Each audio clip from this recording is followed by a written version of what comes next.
Hang Sangtawan Fishing Park. That's happening here today. We're all ready. We have a team of 1, 2, 3, 4, 5, 6, 7. We have about 7 members in the team. I see Jort is very excited today. I don't know why. He's just smiling, eh? You're just smiling? And look, Jort has sunglasses as well. Oh, serious. Serious. You want to say something?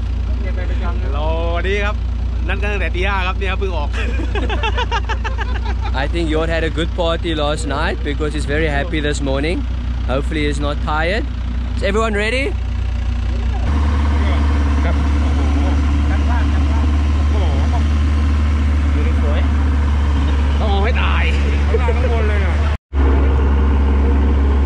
a little bit misty this morning, but the water is so flat. I can't even explain to you how flat this water is this morning. I've never seen it like this before. It's so flat. It looks like you can go and walk on the water. Huh? So flat. I'm impressed. Actually, I'm blown away, not impressed. So we're nearly there. Jig, jig, jig.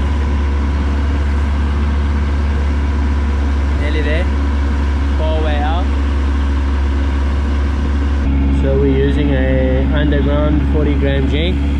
with a single incline hook at the bottom, and then we use a double assist hook on the top. These jigs work well. It's the underground flash,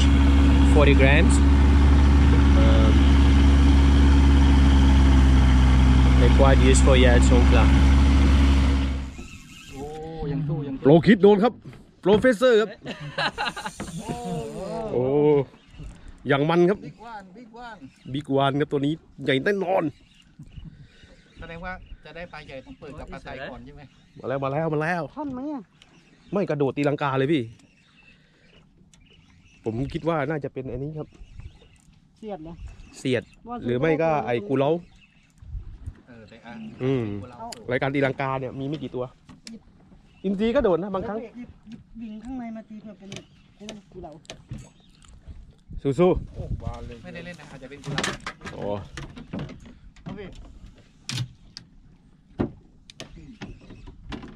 มาแล้วจูงขึ้นมาครับผมว่าอันเนี้ยช่อนงานใช่มุดดูเข้าคิดหัวเรือเลยเดี๋ยวผมเก็บสายผมก่อนขึ้นหัวเรือเลยเดี๋ยวผมเก็บก่อนพี่ก่อนไม่ใช่พอเก็บเราซัดนะ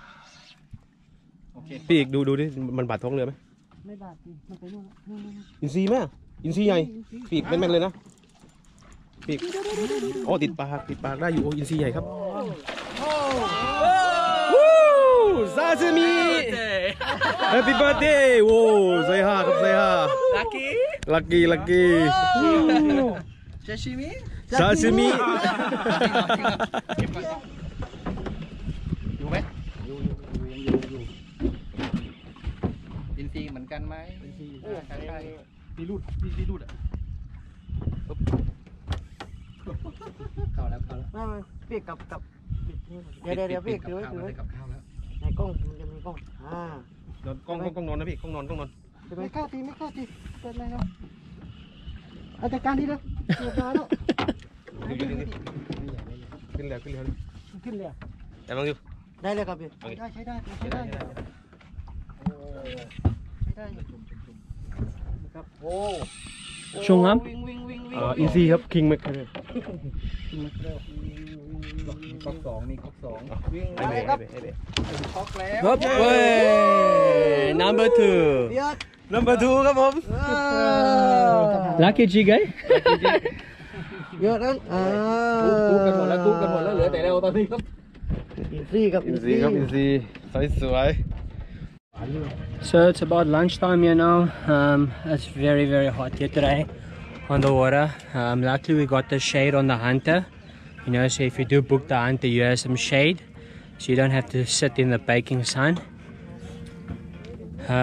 So yeah, we're trying to do some bottom fishing now. We have some micro jigs. Yeah, it's quiet now. So hot. So hot. I already had to take off my jacket. think I need to jump in and go for a swim, eh? Go for a nice swim and cool down. But I'm scared of the fish. A barracuda might bite my toe. เปลือกโลก Big fish at the back, big fish at the back. Look there. Oh, big fish. อุ้ยเก๋า โอ้โหใช้ได้เว้ย แดงเลยนี่เต็มเลยข้างล่าง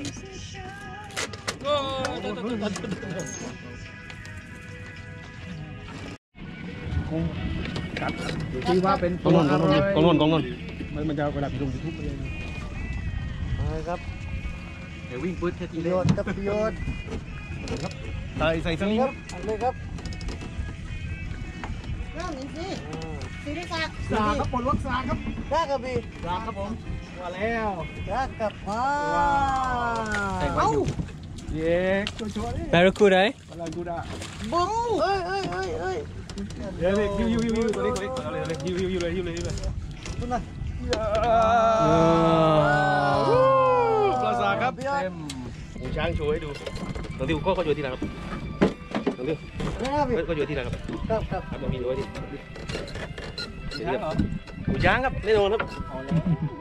แล้วครับหูช้างให้ดูครับ ช้าง แน่นอนครับ ช้างครับช้างว้า ของจริงครับบอกแล้ว สำเร็จกับ มีหลักสูตรครับเอาจนได้ครับ Oh, so beautiful. กลับแล้วครับวันนี้สุดยอดมากครับก็ได้หลายตัวอยู่ครับ Good day. นี่ครับวันนี้ Lots of fish. Today was very productive. Let me show you guys.